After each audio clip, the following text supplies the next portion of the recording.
Okay, hello everyone, and welcome to the Network for Responsible Public Policy's September 2022 session. For our regular followers, welcome back. For those of you who are new to these meetings, welcome, and we're glad to have you with us. I'm going to give a little introduction to the NFRPP. The NFRPP, the Network for Responsible Public Policy, is a nonpartisan organization whose sole purpose is to provide the public with credible fact-based information on the contentious issues that challenge us these days.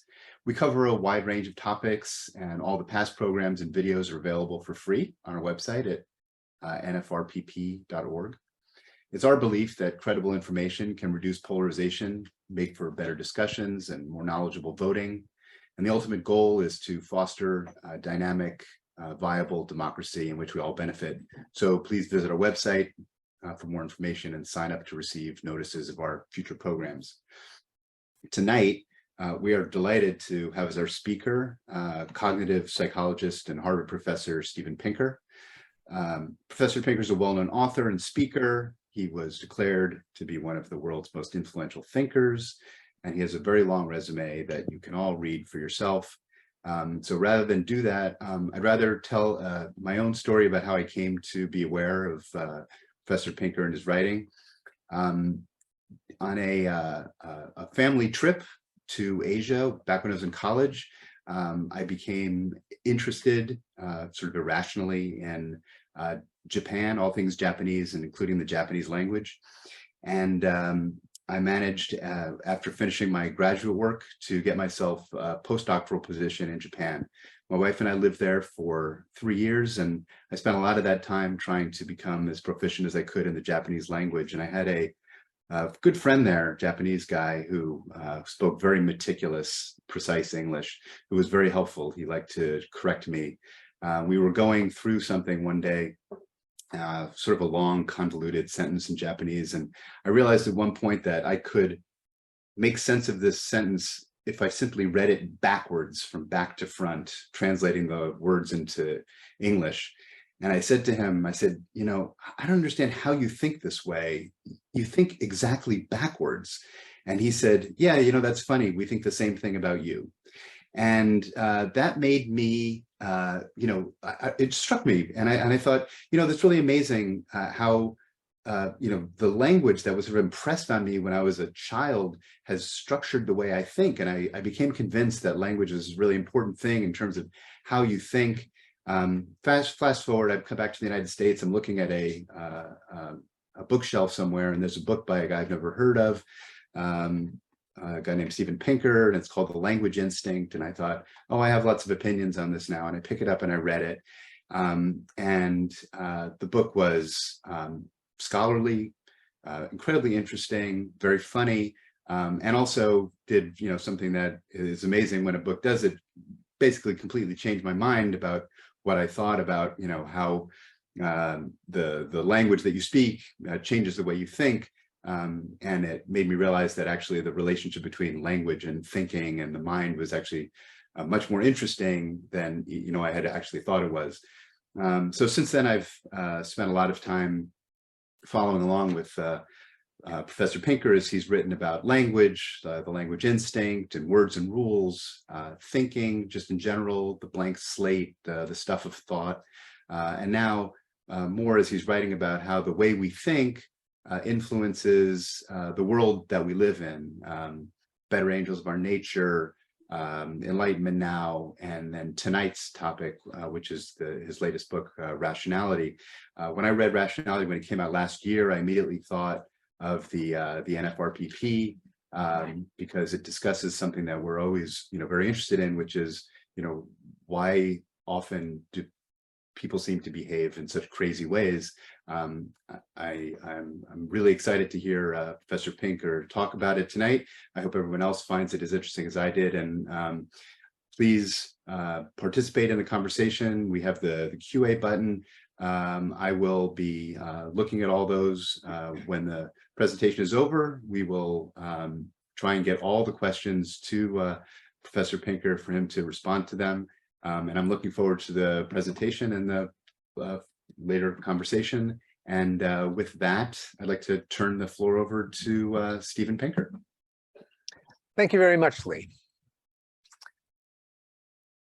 In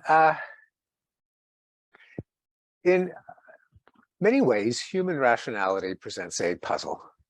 On the one hand, there's no question that we are capable as a species of feats of astonishing rationality. We figured out how to get to the moon and take photographs of our own planet, to plumb the origins of the universe and distant galaxies, to unravel the secrets of life and our own minds.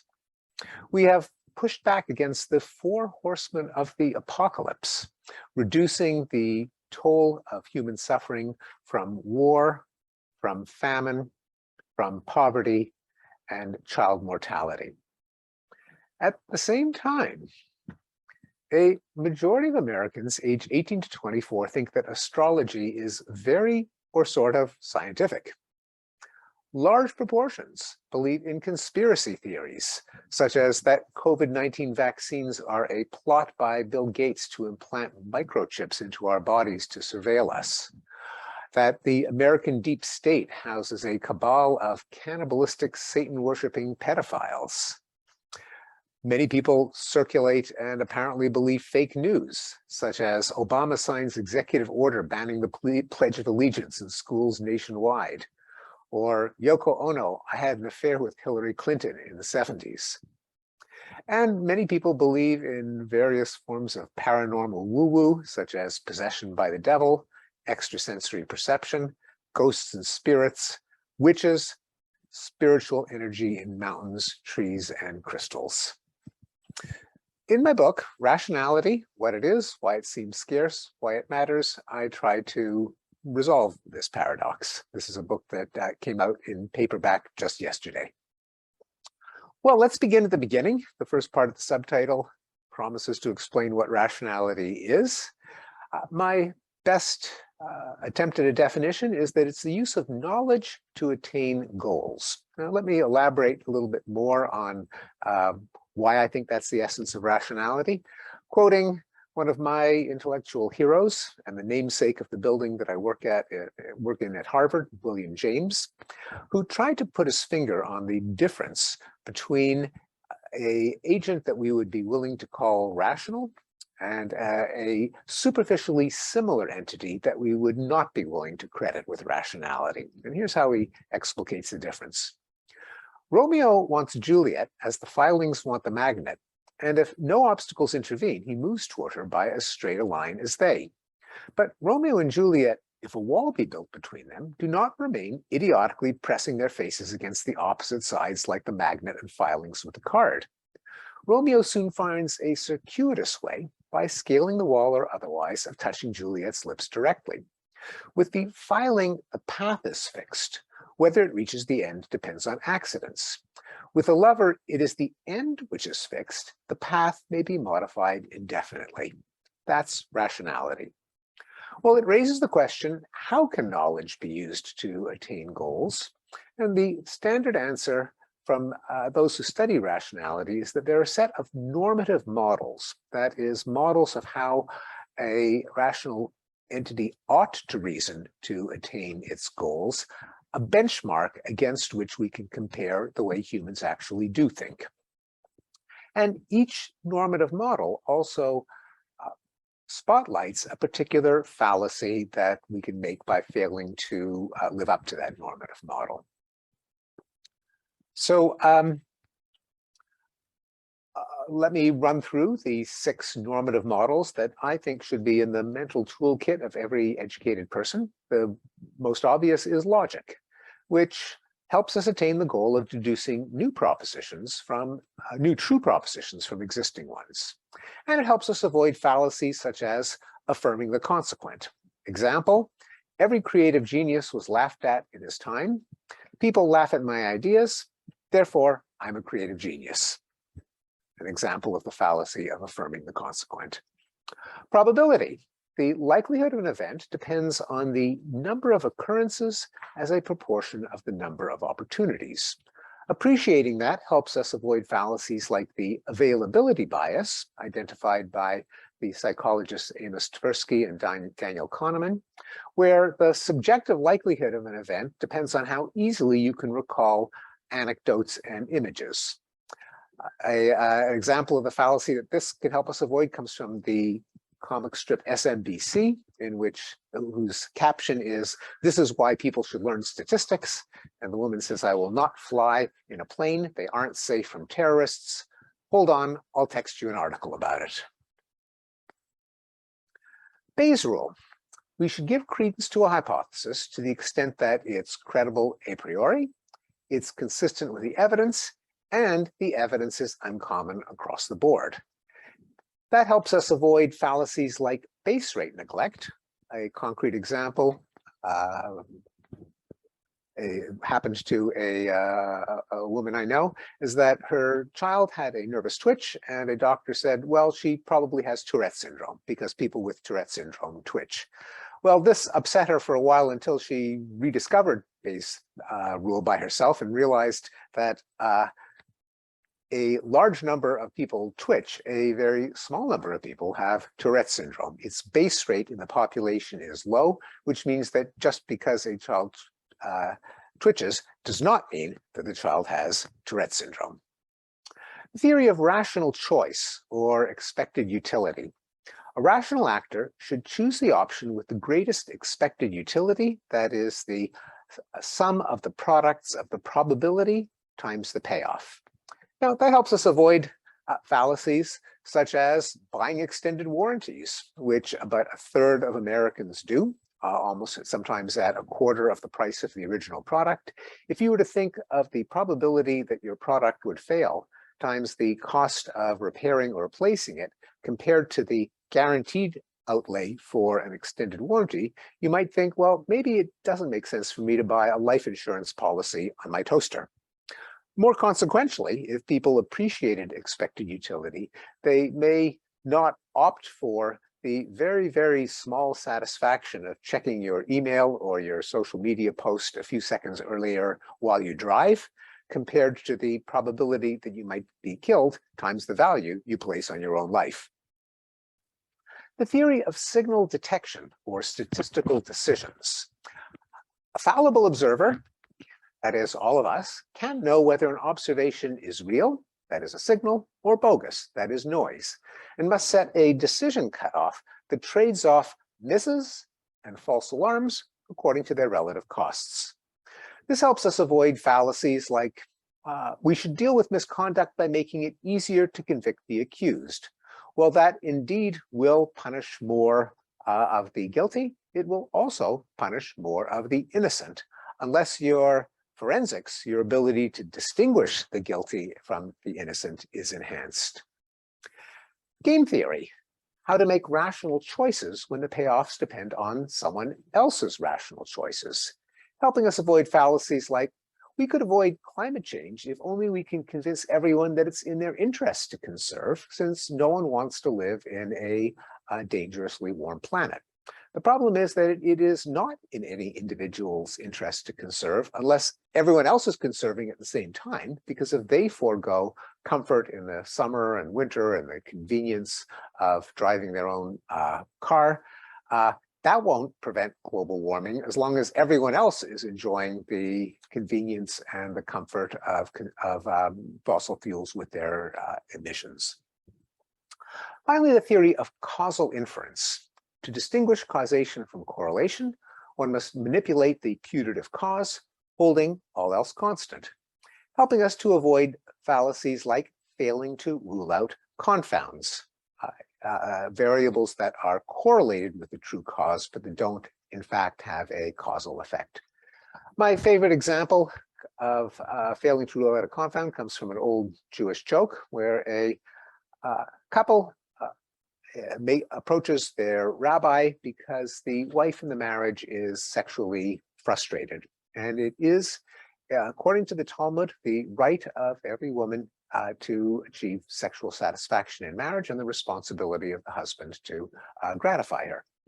Well, the rabbi strokes his beard and he comes up with an idea. He says, why don't you hire a handsome, young, strapping man to wave a towel over you the next time you make love, and the fantasies will help the missus achieve sexual satisfaction. Well, they try it, and sure enough, the earth doesn't move. She's still frustrated. They go back to the rabbi. They say, "What do we do now?" Well, he strokes his beard and thinks, and he comes up with a solution. He says, "Well, let's try a slight variation. This time, have the young man make love to your wife, and you wave the towel." Well, they try that, and sure enough, she achieves an ecstatic screaming orgasm. And then the husband turns to the young man and he says, "Schmuck, now that's the way you wave a towel." Well, that's an example of failing to rule out a confound. Well, all of these discrepancies and these normative models raise the question, do human beings follow normative models of rationality, which is a precise way of framing the question, are people rational? Well, let me give you an example from logic. You can even try this on your own intuitions. Imagine a deck of cards where every card has a number on one side and a letter on the other. Here's a possible rule for you to test. If a card has a D on one side, it has a 3 on the other. The challenge is, which of the following cards do you have to turn over to test whether the rule is true of that deck of cards? There's a D, there's an F, there's a 3, there's a 7. Why don't you take a minute to ponder it? Okay, the rule is if a D on one side, then a 3 on the other, which cards do you have to turn over? Well, this test has been given to literally thousands of people for more than 50 years. And the most common answer is you have to turn over the D card, or you have to turn over the D and the 3 cards. The correct answer is you have to turn over the D and the 7. Why? Well, let's work through. Everyone knows that you have to turn over the D card, because if it didn't have a 3 on the other side, it would falsify the rule. Most people know that you don't have to turn over the F card. That is irrelevant one way or another. A lot of people think that you have to turn over the 3 card, but when you think about it, the rule says if D, then 3, not if 3, then D. The notion that you have to turn over the 3 card is another version of the fallacy of affirming the consequent. And when you think about it, you do have to turn over the 7 card, because if you did and there's a D on the other side, then that would falsify the rule. If there's a D on one side, there's a 3 on the other. The conventional explanation for this common error, majority error, is confirmation bias, that people seek evidence that confirms their beliefs. They're not so good at figuring out what evidence would disconfirm them. Okay, let me give you one other example, also tried for 50 years in the psychology lab. Consider this problem in Bayesian inference. The probability that a woman has breast cancer is 1%. If a woman has breast cancer, the probability that she tests positive is 90%. That's the sensitivity of the test. If she does not have breast cancer, the probability that she nonetheless tests positive is 9%. That's the false positive rate. A woman tests positive, what is the chance that she actually has the disease? Again, let me give you a few seconds to think about it. Just the ballpark. You don't pull out a pencil and paper. Okay, well, the most popular answer, including among samples of doctors, is 80 to 90%. The correct answer, according to Bayes' rule, is 9%. Why the discrepancy? Well, if the base rate is low, that is 1%, then and the false positive rate is appreciable, most of the positives are bound to be false positives. A failure to appreciate that has been attributed to base rate neglect. That is, people ignore the priors, in this case, the probability that a woman has the disease before you even look at the test results, which corresponds to the base rate in the population. And instead, they base their judgments on representative stereotypes. Well, what do we make of these pervasive, almost universal, and highly robust errors? What do these fallacies show? Well, one conclusion is the one made famous by Mr. Spock, namely, humans are irrational. But not so fast. Here is a twist on the logic problem. If a bar patron is drinking beer, he must be over 21. You are a bouncer in the bar and you have to enforce the rule. Who among the following do you have to check? There's a guy drinking beer. Do you have to card him to find out how old he is? There's a guy drinking Coke. Do you have to card him to determine how old he is? There's a guy who's obviously over 21. Do you have to peer into his cup to see what he's drinking? There's a guy who's clearly under 21. Do you have to peer into his cup to see what he's drinking? Well, when people are given this problem, almost everyone gets it right. They know that you've got to check the age of the person drinking beer. You've got to check the beverage of the person who's under 21. Well, it turns out this is logically identical to the if D, then 3 problem. But this time, when you substitute the D's and the 3's and the P's for actual content, people turn into brilliant logicians. Sometimes called the content effect, that people are indeed illogical with abstract symbols, with P's and Q's and X's and Y's, but they can be logical with certain types of meaningful content, particularly with social obligations and with precautions. Well, now let me give you a twist on the probability problem. 10 in every 1,000 women have breast cancer. Of these 10 women, 9 will test positive. Of the 990 women who are perfectly healthy, about 89 of them will test positive. A woman tests positive. What is the chance that she actually has breast cancer? Well, again, why don't you ponder that for a second or two. Well, now people could think, okay, well, 98 test positive in all, 9 of them have cancer. Therefore, 9 divided by 98, a little bit less than 10%, that's 9%. And almost everyone gets it right. At least 87% of doctors get it right this time, and even a majority of 10-year-olds get it right when you present the problem in these terms. But note that mathematically, this is identical to the famous medical decision problem that almost everyone gets wrong. The difference is that instead of expressing the information as probabilities of a single case, what is the chance that that woman has cancer? It is expressed in frequencies. How many out of the population with these test results have cancer? So it's the difference between natural frequencies, which is something that we all intuitively compute as we encounter events in our lives, versus single event probabilities, which in a way is a weird notion. Either the woman has the disease or doesn't. What does it even mean to say that there is a 9% or a 90% chance that she has the disease? Well, it is deeply unintuitive to most people, but when converted into relative frequencies, people can act like good statisticians. So a better conclusion about human rationality than Mr. Spock's is that people use what you can call ecological rationality. This has nothing to do with being green or hugging a tree. Ecological in the sense of one's natural environment. People can reason about content that's relevant to their lives, commingled with their subject matter knowledge. And people can estimate probabilities as they encounter sequences of events in their lives. What people are not so good at is formal rationality. That is, abstract rules and formulas that can apply to any content, familiar or unfamiliar, couched in symbols like P and Q, where you can plug in values and crank out the answer. That's extremely powerful, but it is a unnatural invention of math and science, and it is not intuitive to people. These must be learned and consciously deployed.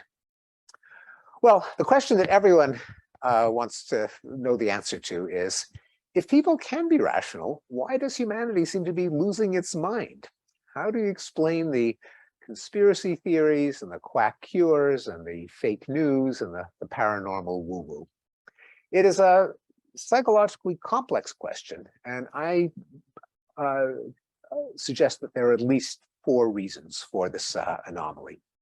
The first and the most obvious, and the one that is probably the most relevant to the NFRPP, is a pervasive cognitive bias called motivated reasoning.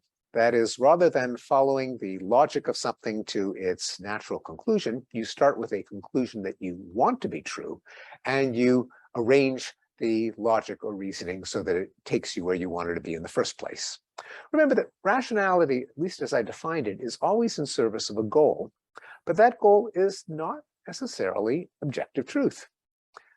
It can also be to win an argument in which the stakes matter to you. There's a famous saying from Upton Sinclair that it's very hard to get a man to understand something when his livelihood depends on not understanding it. Or it can apply not just to your own interest, but to that of your group, to show how wise and moral your group is, your religion, your tribe, your political sect, and how stupid and evil the opposing one is. In which case it's called the my side bias, and it appears to be probably the most robust and pervasive of all of the hundreds of biases that have been documented by psychology, and it is one of the biases that is not correlated with intelligence, as most of the others are. And it can also be to gain status and avoid ostracism as a kind of hero to your own side and not a traitor or an infidel. Let me give you an example. I'm going to present you with a syllogism, and the question is it valid in the sense that does the conclusion follow necessarily from the premises? If college admissions are fair, then affirmative action laws are no longer necessary. College admissions are not fair, therefore affirmative action laws are necessary. Okay, does that conclusion follow from the premises? When you ask people, you find that a majority of people on the left, liberals, think that it is valid. In fact, it is not valid. The conclusion does not follow. This would be an example of the fallacy of denying the antecedent, the mirror image of affirming the consequent. And as I mentioned, a majority of liberals do commit the fallacy, a majority of conservatives don't. If you ask conservatives for the explanation, they say, well, we told you all along, liberals are irrational. Not so fast. Here's another syllogism. If less severe punishments deter people from committing crime, then capital punishment should not be used. Less severe punishments do not deter people from committing crime, therefore capital punishment should be used. Now, this too is invalid. It's another example of denying the antecedent.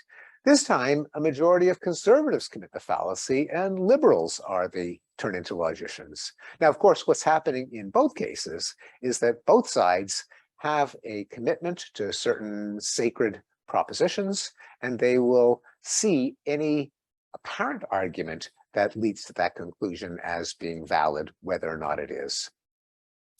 Now, that's one part of the explanation for why people believe weird things. A second is that we all have deeply rooted folk intuitions, ways of understanding the world that our species has relied on probably for hundreds of thousands of years. An example, the intuition of dualism. That is that a person has a body and a person has a mind. That is, when we deal with each other, we don't treat each other as just hunks of flesh or as machines, as robots, but we assume that they also have a mental life, beliefs and desires that we can't see directly, but we assume are in there. Well, from there, it's a short step to conclude that there may be minds without bodies. And so you have beliefs in spirits, souls, and ghosts, and an afterlife, and reincarnation, and ESP. Another deeply rooted intuition is essentialism, that living things contain an invisible essence or stuff that gives them their form and powers. Well, from there, it's a short step to imagine that disease is caused by some kind of contamination or adulteration of one's essence by some kind of foreign substance introduced into the body. From there, you get resistance to vaccines, which is as old as vaccines themselves. And when you think about it, there's something intuitively rather repugnant about injecting a form of the disease-causing agent into your own flesh and blood.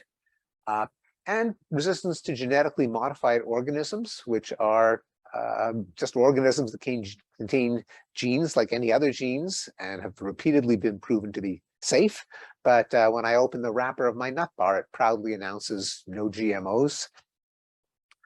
It makes people receptive to homeopathy, which seems to be transferring the healthful essence from some natural substance into the body, and likewise herbal remedies. And it helps explain the widespread practice, not just in our culture, but in the past, but in many cultures, of purging and bloodletting and fasting and getting rid of toxins, whatever they are, that the intuition that we have to expel or remove some kind of foreign contaminant from the body that's causing the disease. And finally, the third intuition is teleology. We know that our own plans and our own tools and artifacts are designed with a purpose. There's something that they are for, that they're designed to do. Well, from there, it's a short step to imagine that the world is designed with a purpose. And you get beliefs in creationism and astrology and synchronicity and the vague Oprah-esque sense that everything happens for a reason. There are no coincidences in life. Okay, a third part of the explanation is that these folk intuitions are unlearned, at least among people who do unlearn them, and objective truths are acquired only by trusting legitimate expertise. Scientists, historians, journalists, government record-keeping agencies, because when you think about it, few of us can really justify our beliefs, including our true ones. I've been vaccinated now 5 times, but I couldn't really explain how the vaccines stimulate the immune system. It has something to do with antibodies. And when it comes to beliefs that are part of the scientific consensus, but that are accepted by large parts of the population and denied by large parts of the population, such as climate change or evolution, turns out if you give tests of basic scientific knowledge, the people who believe in evolution and climate change don't know any more science than the people who deny it. In fact, if you ask people who believe in climate change, as they should, what causes it, they'll say, well, it doesn't have something to do with toxic waste dumps or plastic straws in the ocean or the ozone hole. They're kind of clueless, but they just trust the authorities who say that it's happening and that it's man-made. The only significant difference between believers and deniers is political ideology. The farther you are to the right, the more you deny climate change and evolution. Weird beliefs persist in people who don't trust the establishment, to whom the scientists, the public health officials, the historians, the journalists are just another self-interested priesthood. Finally, in considering the question, why do people believe outlandish fake news and conspiracy theories? Part of the answer is, it depends what you mean by believe. It seems to me that people hold 2 very different kinds of belief. There's belief in what I call the reality zone. The reality zone is the physical objects around you, the other people that they deal with face to face, memory of their actual interactions. Here, people do treat beliefs as testable and they hold them if they're true. They have no choice. It's reality. Reality is what doesn't go away when you stop believing in it. To keep gas in the car and food in the fridge and kids clothed and fed and off to school on time, you pretty much have to obey the laws of logic and probability and evidence. Then there's what I call the mythology zone. This is the distant past, the unknowable future, faraway peoples and places, remote corridors of power, what really happens in corporate boardrooms in the White House and the Kremlin, the microscopic, the cosmic, the counterfactual, the metaphysical, why do bad things happen to good people? Here, beliefs in this zone are held because they're entertaining, they're uplifting, they're empowering, they're morally edifying. Whether they are true or false is kind of unknowable and irrelevant. You can't find out. At least you couldn't for most of human history and prehistory. Examples are religious beliefs, which almost by definition are matters of faith, not evidence. National myths, the heroes and martyrs who gloriously founded our nation, historical fiction, and probably fake news and conspiracy theories. I'll give you an example. Pizzagate was a predecessor to the QAnon conspiracy theory, according to which Hillary Clinton ran a child sex ring out of the basement of a Washington pizzeria. Now, how did people who profess this belief actually act on it? Well, most of them would do things like leave a one-star review on Yelp in that pizzeria, such as saying the pizza dough was incredibly underbaked and there were suspicious looking men giving funny looks to my 5-year-old son. Now, that's not the kind of response you would have if you actually believed that children were being raped in the basement. If you really believed that, you'd call the police. So what does it mean? What do these people mean when they say that I believe that Hillary ran a child sex ring? Probably a good translation would be, I think that Hillary is so depraved that that's the kind of thing that she's capable of doing. And how do we know she didn't? And probably a more exact paraphrase of that belief would be, Hillary, boo. These are just not beliefs that are held to be factual and testable in the first place. That rather, they're expressions of moral convictions. When Bertrand Russell wrote, "It is undesirable to believe a proposition when there are no grounds whatsoever for supposing it is true," he was not saying something that is obvious or banal or trite. This is a radical proposition. It's a gift of the Enlightenment. Most people, for beliefs in the mythology zone, hold beliefs without supposing that there are grounds for believing in them. Well, it naturally leads to the question, what do we do about it? How can we become more rational and of obvious interest to the NFRPP? Well, for one thing, I do think the tools of formal rationality, the normative models that I talked about in the first part of the talk, should become second nature. Rationality should be the fourth R taught in schools together with reading, writing, and arithmetic.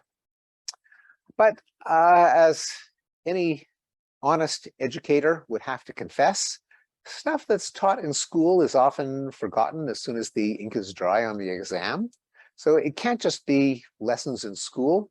Norms of rationality should be just second nature in our discourse, in our op-eds, in our arguments, in our among our TV pundits.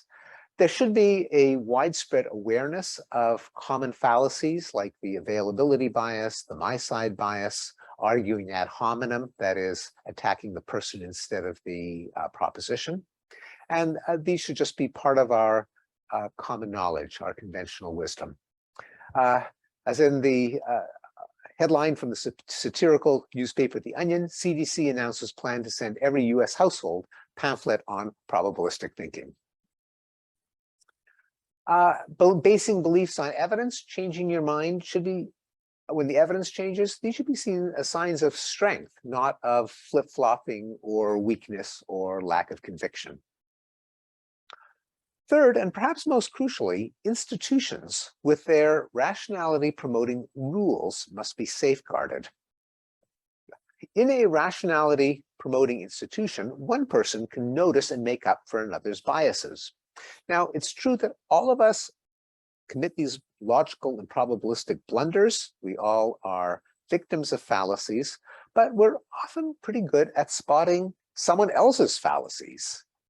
Well, if you have an arena in which people can do that, the group can be collectively more rational than any one of us is individually. Just to give you some data suggesting this is true, think back to the logical card selection task, if D, then 3. As I mentioned, when people are challenged with this task, about 1 in 10 get it right, but you put people in small groups to hash it out, and now 7 in 10 get it right. All it takes is for one person to spot the correct answer, and she or he can almost always convince the other members of the group of to see the light. What do I mean by rationality promoting institutions? Well, there's science with its requirement for empirical testing and peer review. There's democratic government with its checks and balances. There's journalism with its insistence on editing and fact-checking. The judicial system with its adversarial proceedings. In theory, although sadly not so much in practice, academia with its commitment to the principles of freedom of inquiry and open debate. And even Wikipedia, surprisingly, turns out to be more accurate than anyone would have predicted, because there's a community of editors who sign on with a commitment to neutrality and objectivity. A not so favorable comparison might be social media without these guardrails, which is not exactly a source of objectivity and factuality and truth. What it means is that the credibility and objectivity of these institutions has to be safeguarded. It is a precious resource which is always in danger of being corroded. Experts should be prepared to show their work, to explain why they are giving the advisories they're giving, instead of just treating them as diktats or dogmas or conclusions that are forced down people's throats. Their fallibility should be acknowledged. We all start off in a position of ignorance about everything, and showing that you made a mistake should be seen as a sign of probity rather than a sign of incompetence. And perhaps most important in this area is gratuitous politicization should be avoided. When a public health agency, when a scientific journal, when a university department brands itself as a mouthpiece of the political left, they should not be surprised when politicians and public who are not on the left blow them off. Well, finally, why rationality matters. Well, rationality matters to our lives. There are surveys that show that people who follow the normative models and avoid cognitive fallacies like availability and base rate neglect and my-side bias, on average, get into fewer accidents and mishaps, have better financial, health, and employment outcomes, and are less likely to be swindled by medical or psychic charlatans. Rationality drives material progress. In my previous book, Enlightenment Now, The Case for Reason, Science, Humanism, and Progress, I presented 100 graphs that show that when objectively measured, longevity, peace, prosperity, safety, quality of life have all gradually increased over time. This leads to the frequently asked question, oh, this means you believe in progress. The answer is, well, no. I like to quote the comedian or the humorist Fran Lebowitz. I don't believe in anything that you have to believe in. The universe does not contain any mystical force that makes us better and better off. Rather, progress, as we've enjoyed it, depends on rationality. It comes from people deploying reason with the goal of improving human flourishing, if they have that goal. Perhaps less obviously, I'd be prepared to argue that rationality drives moral progress. In the book before that, The Better Angels of Our Nature, Why Violence Has Declined, I discovered, somewhat to my surprise, that many moral movements that have led to the decline of war and slavery and oppression and genocide and torture began with a rational argument. Some moralist or thinker or preacher presented reasons why some practice of the day was inconsistent with values that people professed to hold. The argument would be published in a pamphlet or a manifesto. It would be reprinted, widely circulated, translated into other languages, go viral, as we say. It would be debated in pubs and salons and coffee houses, would spread to elites in power, would become the law of the land, and then part of everyone's conventional decency, erasing the tracks of the original argument that led to the reform. Let me give you some examples. Religious persecution. You might ask, did people really need a rational argument as to why something might be a wee bit wrong with burning heretics at the stake? Well, they did, and it was supplied by thinkers like Sebastian Castellio in the 16th century, who said, Calvin says that he is certain, and other sects say that they are. Who shall be the judge? In view of the uncertainty, we must define the heretic simply as one with whom we disagree. And if then we're going to kill heretics, the logical outcome will be a war of extermination, since each is sure of himself. That is, Castellio identified the my side bias half a millennium before psychologists. What about cruel punishments like breaking on the wheel, or disembowelment, or crucifixion, or burning at the stake?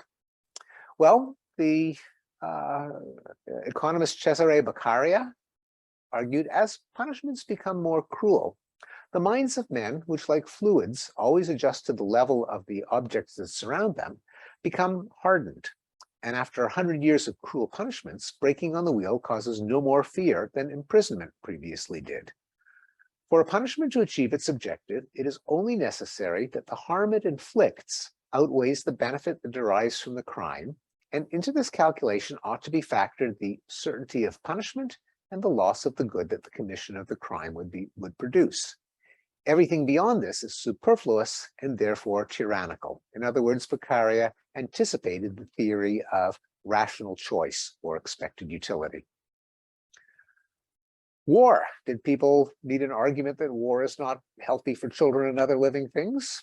Well, Erasmus in the 15th and 16th centuries provided the first one, where he argued the advantages derived from peace diffuse themselves far and wide and reach great numbers, while in war, if anything turns out happily, the advantage redounds only to a few.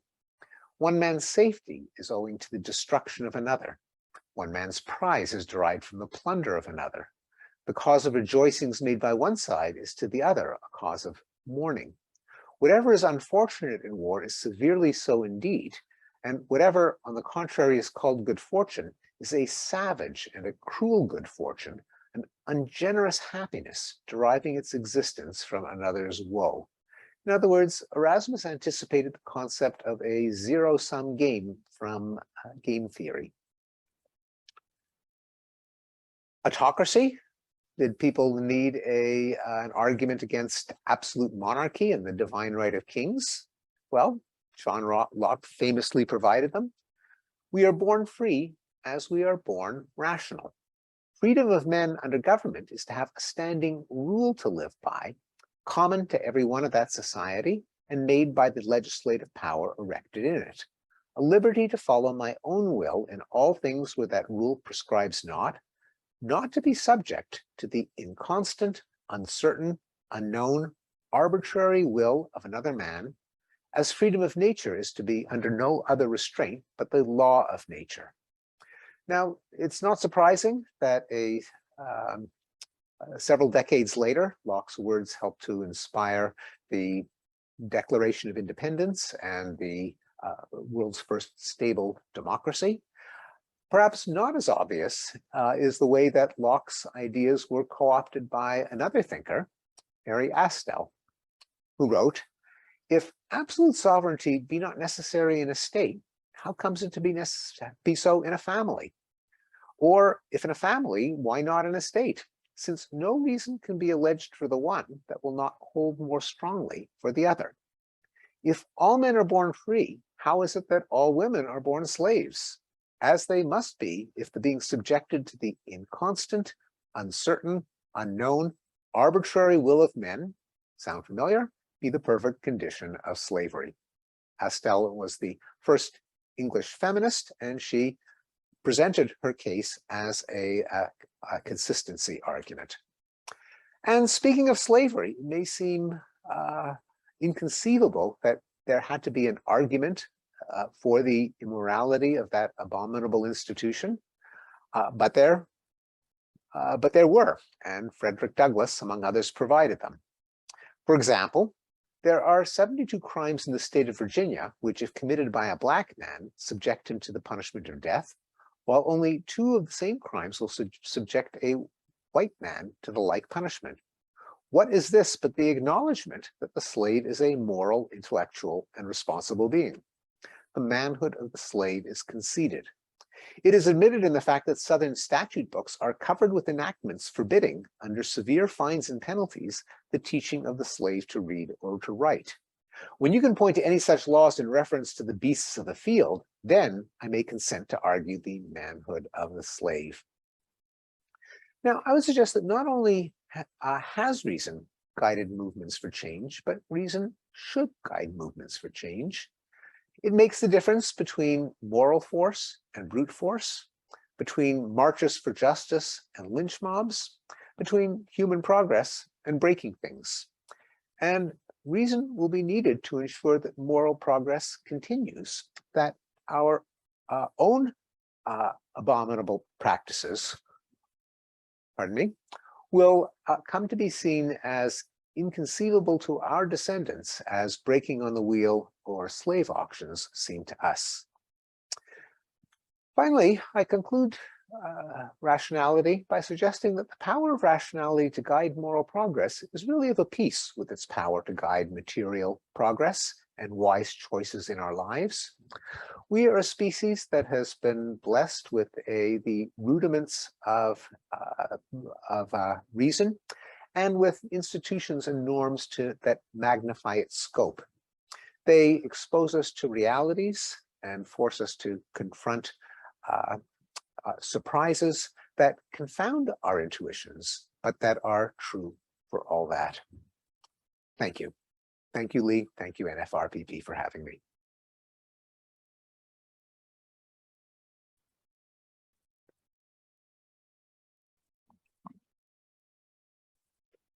Thank you, Steve.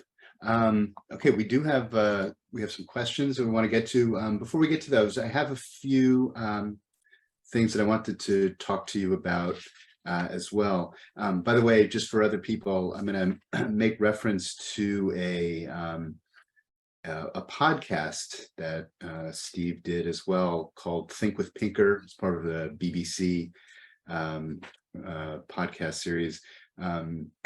It was very interesting. If you're interested in this topic, it was mostly around this topic, but not just a rehash of the book.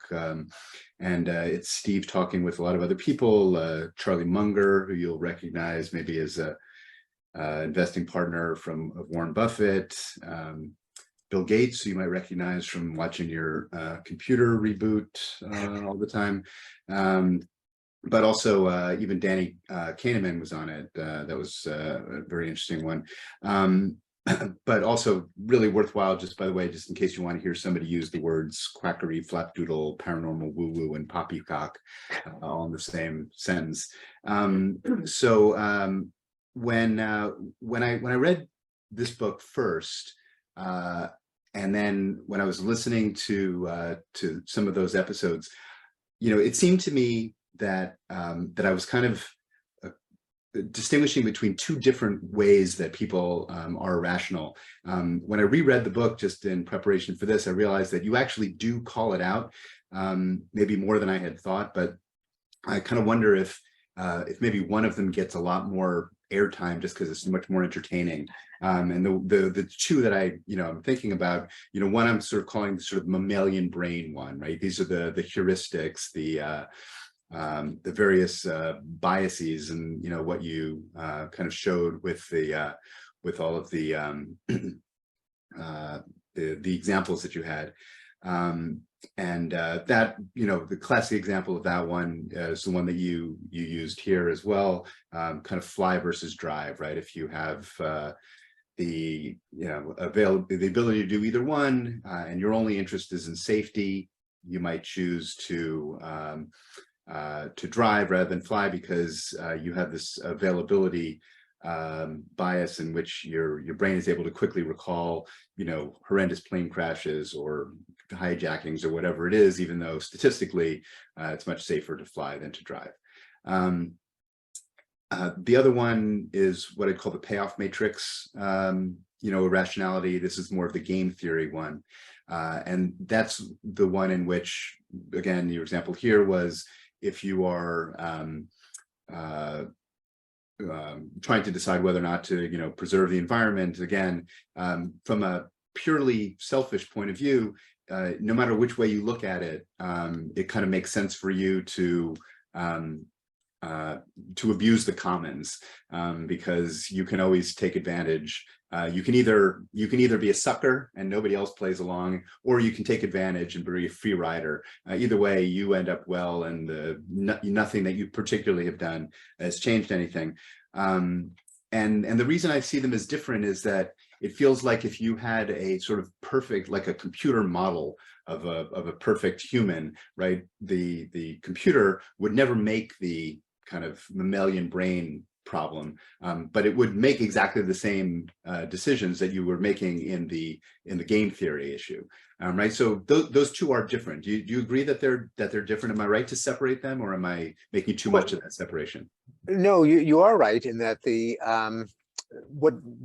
the paradox and the mind-boggling puzzles that game theory exposes us to is that what is rational for an individual can be irrational if everyone does it. Right. And that, so there is rational. You're right that there is rationality at one level. If you were to design, if you were to have, you know, a bunch of Vulcans, of Spock and his kin, they would, acting individually and acting rationally, end up with a fouled environment, with traffic jams, with all of the other cases in which every individual has a positive payoff, but the group ends up suffering as a result. It's of course irrational when you consider the entire community, but what it means is that you've got to change the payoff matrix for each individual by, say, you know, taxing carbon, Right. where it no longer pays the individual to do something that is harmful to the entire group. So yes, they are. So it's not as if in these game theories, in these games, to put it more simply, that you're simply being irrational, as you put it. There is an irrationality to not thinking your way out of it and thinking, oh my goodness, if I do something, if everyone else does it, let me think through what happens when we all do it, and then try to change the rules of the game, say by having tradable permits or prices, or to change in the case of climate change, to change the technology. If it happens that the cheapest way to cool yourself in the summer and heat yourself in the winter and get yourself to where you're going turns out to be emit no greenhouse gases, if it turns out to be environmentally friendly, well, then people doing individually what's rational for them will also be doing what's rational for the world as a whole. But posing that as a problem, namely, given that a bunch of individuals acting rationally will end up with an irrational outcome, how do we rationally change the rules of the game so that no longer holds? Right. So yeah, and that's where I wanted to go, because, you know, obviously with the group here being so focused on policy, I think there's gonna be a lot of interest in, you know, so what do we do about this? And, you know, in your book, you actually said, you know, at the beginning of one chapter, like, this is the chapter everybody's been waiting for. I know, because everybody, you know, told me they're, you know, at that. And when I got to that chapter, I thought, yes, although I found all the other stuff really interesting as well. But, you know, then when I started thinking about these two things, I was wondering, do you see that one or the other is more amenable to the kinds of solutions maybe that you're just describing? So for example, you know, in a simple payoff matrix case, like you said, you can kind of easily understand, like, oh, we should you know, use a carbon tax, right, and then make it, you know, less useful for somebody to, you know, to abuse the environment that way, and then we can push everybody to the right societal kind of benefit. In the other case, where it's like, you know, the mammalian brain problem, the solutions seem to lie more along the lines of have better cognitive hygiene, you know, sort of think better. And that to me is always like a little more worrisome, like, oh, right. I mean, is that really the only answer? And I'm wondering, do you see it as well, right? If there's these kind of two ways that people behave irrationally, is one more amenable to structural solutions than the other? Yeah, I know it's a really good question, and I think that the basic Kahneman and Tversky's classic cognitive psychology, behavioral economic fallacies, the logical fallacies like affirming the consequent, the sunk cost fallacy, base rate neglect, all of those, I think they are, I wouldn't say curable, but we can learn to control them probably more easily, as you suspect, than either cases where we have motivated reasoning, where you kind of want to commit the fallacy because you want the result to come out a particular way. So it's a question of motivation. And there, something that's harder to engineer because you can't just teach it as a set of lessons, like have Bayes' rule at your fingertips, is a whole, almost a moral attitude. And there, that is, one ought to acknowledge and try to consciously avoid these fallacies in one's reasoning, that admitting one's fallibility, seeking evidence that disconfirms as well as confirms one's beliefs, arguing against the idea, not the person, avoiding the glory of being the vanguard of your own political coalition. Abjuring all of these temptations is almost a moral act. Now, like moral acts, they require some courage, but they also are much easier if they just become part of the norms. There is a somewhat eccentric community called the rationality community that, at least among themselves, try to avoid fallacies, engage in Bayesian reasoning, acknowledge uncertainty. And it's not, this tends not to be the habit of our talking heads on TV, our popular op-ed columnists, where it's push the argument as hard as you can, kind of like adversarial lawyers, rather than disinterested scientists. The mindset of we should all be more like scientists, at least ideal scientists, rather than like barracuda lawyers, is a kind of moral commitment, but one that could become, if not got a conventional wisdom, but at least a little more embedded in our habits, in the same way that many everyday habits that I grew up with are now considered kind of beyond the pale in respectable company. You don't make ethnic jokes. When I was a kid, there were ethnic jokes on TV. There were Rowan and Martin's Laugh-In, hilarious nationwide comedy shows, and they regularly had Polish jokes of how Polish people were bumbling, hapless fools. You just this would just evoke kind of shock today, or jokes about ditzy women and limp-wristed homosexuals. We kind of, just, of course, in some of the swamps of the internet, you still see all of these things. But in terms of kind of polite company, even if the people who avoid it may not themselves be morally all that evolved, it's just what you do if you want to be treated as a decent person. And this change of norms, I talked in the end of the lecture of how moralists, activists of their era would produce logical arguments, which often we would have trouble reconstructing, simply because when they do become the law of the land, when they become kind of second nature, they're no longer a question of moral argumentation, but just this is barbaric, this is inhuman, decent people don't do that. Okay. And what we're seeing actually, sometimes we live through the transition. And an example might be war between nations, where there has been an argument from John Mueller, among others, that the main thing that changed from the era of the world wars and before that, when countries would just invade each other at the drop of a hat, is that war just became kind of uncool. It became just not the kind of thing that decent countries do. Now, clearly that has not become universal, because we do have, Putin flagrantly violated, but the shock of, and to his own surprise, the fact that a large majority of countries in the United Nations denounced the invasion, again, not all, the surprising unity of the West, which again, Putin didn't count on, are reflections of the fact that what started out as kind of anti-war arguments, even anti-war folk songs and movies kind of became embedded in our consciousness. Not all of us, but many of us. Okay, I mean, I have other things I could ask you about all night, but I do want to get to questions that some of the listeners had. So I'm just going to go down this list and let you respond to them. So Michael James has asked, with regard to motivated reasoning, if an influential figure or party intentionally spreads falsehoods, what's the remedy to unpack or undo the lack of facts or truth?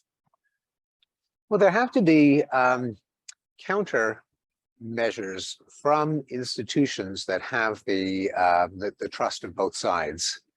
Now that, I don't have a formula or an algorithm for doing it. And in the case of, say, the great lie about the 2020 election, parts of the system held in that 60 court cases, many of them presided over by Republican judges, did call nonsense nonsense.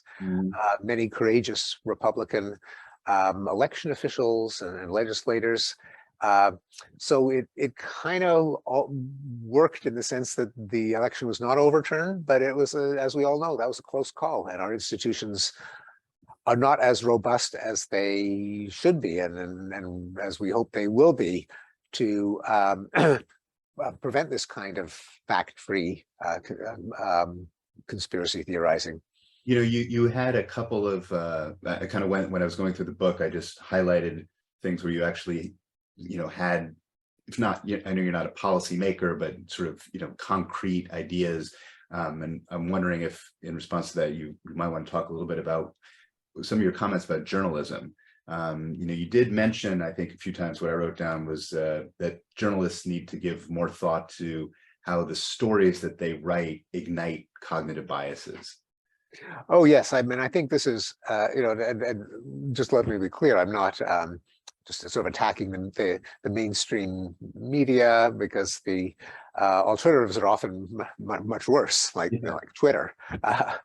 But there is a built-in flaw in journalism, almost baked into the enterprise, that's quite above and beyond any political or commercial biases that journalists have. And that is, if journalism is about events, it is bound to give a misleading picture of the world, because most things that happen suddenly are bad, because there are more ways for something to go wrong than to go right. And a lot of good things are things that don't happen, like a city that isn't attacked by terrorists, or a country that's not at war, or a region of the world that's not experiencing a famine. They aren't news.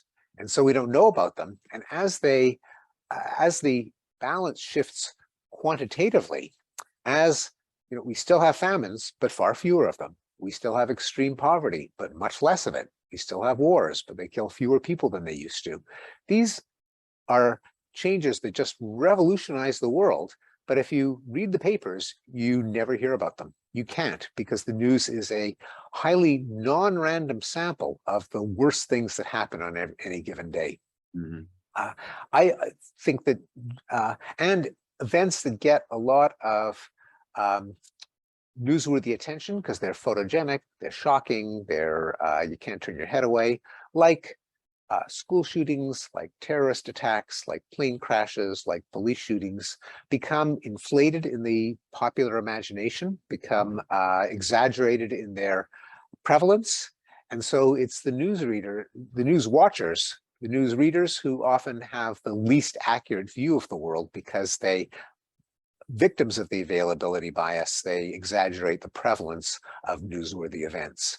I think something like a dashboard that of what are the vital statistics of the world, how many democracies versus dictatorships, how many wars are going on, how many people are killed in them, how much carbon emissions, what's the homicide rate, what's the prevalence of overt racism as measured in polls. If particular incidents were presented in the context of these data, I think people would be better informed and more likely to choose effective policies. Yeah, you made a comment in the book, I think, about less CNN and more Our World in Data. Our World in Data, an indispensable website, yes. Okay, let's see. So Matt Polsky writes, I'll see if I can summarize this. He says, it seems you're implying that rationality is good and irrationality at the other pole is wrong. But what about other ways of knowing things, that may not be what you practice or how you see things? So like intuition and that sort of thing. Do these have no role as far as knowing or pursuing truth? Can they ever be ahead of science? And can irrationality ever be defended? He has a comment that says Ariely, I guess Dan Ariely has a book on that. I don't know what the book is, but predictably irrational. Okay. Well, Ariely, like Tversky and Kahneman, like consistent with the psychological findings that I cited, show that people often are irrational, at least measured against the benchmarks of the normative models, although he doesn't argue that they ought to be irrational, or that irrationality is to be preferred over rationality. I do have a discussion in the book of the different kinds of irrationality that might seem to be called for. Now, the thing is, if there's a good reason to be irrational, it's not irrational. You just provided a reason why you ought to do it. And that would include cases in which it's conceivable that sometimes human intuition may be more accurate than some formula. Generally, that's not true, that when you pit the intuition of experts, that is subjective judgments, against even simple formulas, to say nothing of complex algorithms, the algorithms win. That is, you ask parole officers, is this person going to jump bail? You ask psychiatrists, is this person going to be admitted to for a mental breakdown? You ask teachers, will the student fail? You compare their predictions to a statistical formula, and the statistical formula pretty much wins. Now, there are cases in which there can be a kind of higher order rationality to irrationality. And this brings us back to game theory, such as in negotiation, often the more pig-headed person wins, or the person who's willing to, incur harm is harder to deter. That is, they don't care if you retaliate, so they get what they want. Or the high maintenance romantic partner, the fanatical terrorist, the obstinate salesman who won't budge on the price, or the obstinate customer who won't budge on the price. These paradoxical tactics, as Thomas Schelling called them, are cases where there's a higher order rationality in games to irrationality on one side. And I know I talk about other putative cases where sometimes weighing lots and lots of statistical predictors can give you an answer that you can't articulate as a verbal proposition, but that might be more accurate than something that you deduce by a logical chain of propositions. Now, in artificial intelligence, the whole family of models that are now called deep learning, which have given us Google Translate and face recognition, work by, you could call it a kind of intuition, in the sense that they don't have a few telltale markers or indicators. They weigh millions, sometimes hundreds and tens of millions of bits of information in a probabilistic combination and take their best guess, which often can be better than articulated formulas. But again, that's a case where we justify that intuition, making it rational by its track record and by opening the hood and seeing what goes into it. Right. Okay, well, here's somebody with an excellent last name. Gladys Chinitz said, how much does human fear subvert rationality? Well, indeed, it can, especially when our fears are driven by availability, by salient examples instead of across the board data. I mean, and there are many examples. The so-called war on terror, in particular, the invasions of Afghanistan and even worse, Iraq, which in order to prevent incidents that resulted in 3,000 deaths, resulted in many more thousands of deaths of Americans, to say nothing of hundreds of thousands of deaths of Iraqis and Afghans. The fear of dying in a plane crash, which leads people to drive, which results in far more deaths. The aversion to nuclear power, which has killed a very small number of people compared to the number who were killed by coal and oil, and even lithium batteries catching fire, which can kill people by the dozen. But because these aren't incidents like Chernobyl or Fukushima that dominate the news and fill us with dread, they can evoke a fear that is disconnected from the objective risk. Okay, let's see. I'm going to skip over this next one. I'm going to come back to it, but I kind of want to get to this one here. It says, your arguments are rational. How do I speak to someone who does not conform to these rules of rationality? That's kind of a question I was going to ask you myself, which is, you spent a lot of time, I don't know, thinking about this clearly and, talking with a lot of people. But, what happens with someone like you with, all of this, knowledge and thought about it, and you are confronted with somebody, who appears to, believe some of this, whatever flapdoodle. Yeah. What is the right way to deal with that? Yeah. Well, in some cases you can't. If someone were to say, how do you convince the Pope that that Jesus was not crucified and raised from the dead? The answer is you can't. I mean, the Pope's going to go to his grave believing these things, and a lot of people are going to go to their grave believing in it. It's just too tied to their morality, their identity, their acceptance within a coalition, their leadership role within a coalition.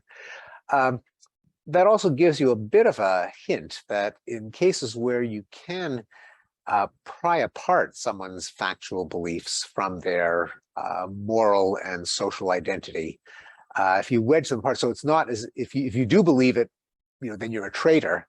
If you avoid that, where believing it is something where you're still going to be considered a decent, intelligent person, you're going to make more headway. There's that. There's there can be kind of fighting fire with fire. That if you show the polar bears on the receding ice, that's a way of making climate change a little more real. Even if the causal connection is can be dubious. There can be invoking people who those people identify with as their own kind of heroes or respected community members. If you can find them that have been persuaded of the more objective opinion, then people will more likely to go along with them. So just to be concrete, a problem in getting people to accept climate change is branding it as a left-wing movement. And I've heard climate scientists say that the worst thing that happened for climate change is when Al Gore made an inconvenient truth, because he then advertised it as this is what Democrats believe, this is what leftists believe, and people on the right will say, well, then I'm not going to believe it. If you could find people on the right that presented the arguments for anthropogenic climate change, that is a greater chance of making headway among people who aren't on the left. Yeah. You actually had, I think, a couple interesting conversations in the podcast. There was a woman who was a conspiracy theorist, believer, and I think she talked about that as well, right? Well, she was a teenager who came to believe in the Illuminati. The Illuminati, right? A worldwide conspiracy theory of financiers and bankers and the politicians in their clutches.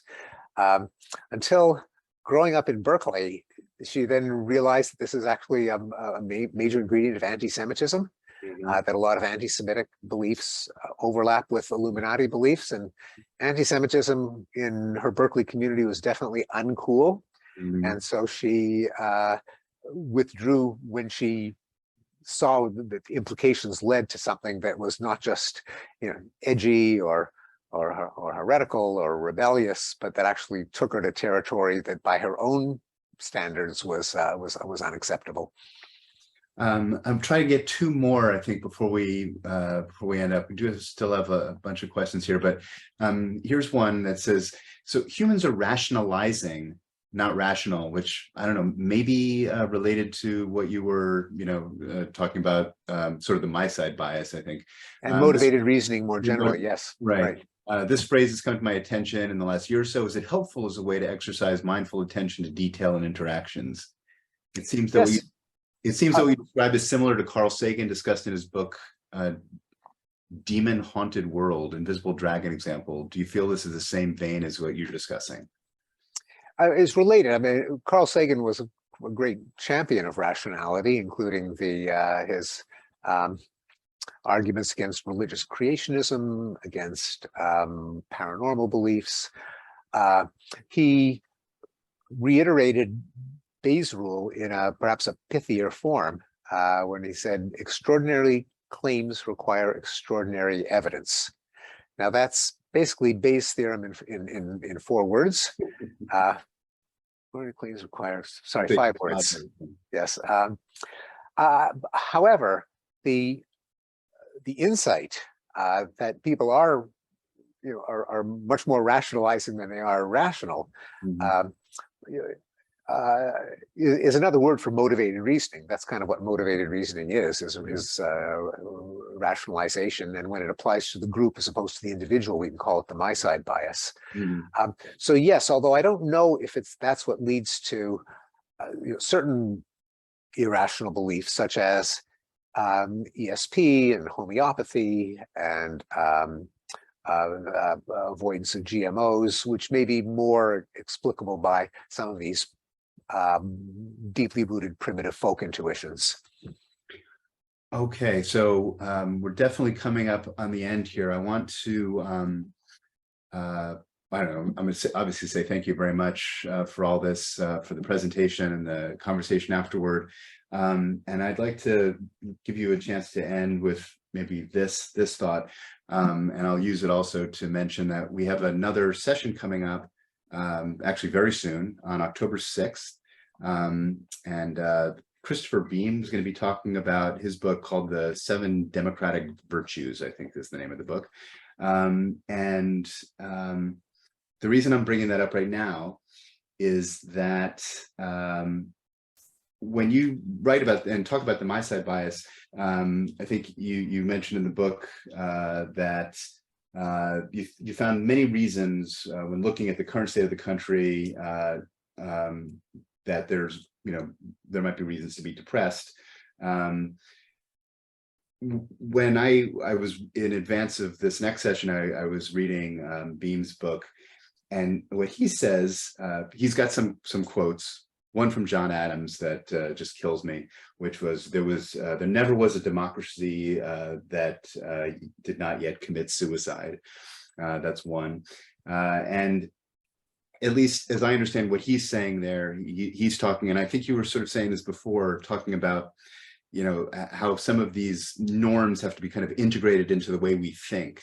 And that's kind of what he seems to be saying, which is that there are no institutions or structures that you can put in place that will maintain the democracy. There are certain kind of moral and kind of virtues that you need to take in order to be able to maintain a vibrant and healthy democratic society. I worry sometimes, I think, like, kind of what I was saying before, like, if the answer to some of these things is, oh, have better cognitive, hygiene, sort of think better, I wonder, well, if that's all we can do, is that going to be a problem? So I guess I'll just kind of end, maybe Yeah. let you answer, are you hopeful about all of this, or are you depressed? And I'll just mention one thing before I stop talking, which is that you did talk about, saying, oh, more, our world in data, less CNN. Right now in our world in data, they do talk about the fact that, democracy in the world is actually declining. And they do say it's precedented, that it's happened before and the world is pulled out of it, but that is the current state that we're in. So, you had a lot of thoughts, I think, in the book around things that we could do. So wondering, how do you come out of this? Do you come out of this more hopeful, or? Well, some of each, I think. I guess I'm hopeful in the long run. I mean, the decline of democracy is real, but it's small compared to the preceding increase. That is, it hasn't taken us back to the 70s. It's taken us back to the first few years of the 21st century. So it's going in the wrong direction, but just by a bit. And the world is still way more democratic than it used to be. More generally, though, is the answer that we just have to think better? Well, it can't just be that, because there's really a limit as to how rational any individual can be, but we really do have to safeguard the institutions that make us collectively more rational than any of us as individually. And it's a question of constant maintenance. It's like an old house that's constantly, one part is falling apart, so you have to shore it up. And but it can, in that case, it can last indefinitely, and it can be expanded and strengthened. There are a lot of features of human nature that make us backslide away from rationality, such as availability and essentialism and motivated reasoning and all the rest. But there are, just like with engineering, with medicine, what's natural is not particularly desirable, and we've got to get better and better at fixing the parts that don't work, and keeping the parts that do work. And in the case of liberal democracy, of objective science, of responsible journalism, of a just judicial system, all of these cases in which we have come up with rules that are better than superstition and mob rule, than absolute tyranny. Let's recognize and be grateful for the institutions that have worked, and keep up the work of maintaining them and shoring them up. Okay, let's let that be the last word. Thank you very much again, everyone. This was the book was the topic tonight, and if you found all this interesting, definitely take a look, and also listen to Steve's many other talks and podcasts where he's got a lot of other useful information on this. We have another session coming up, as I said, October 6th. Please join us for that. Check out the website for details, and thank you all for participating.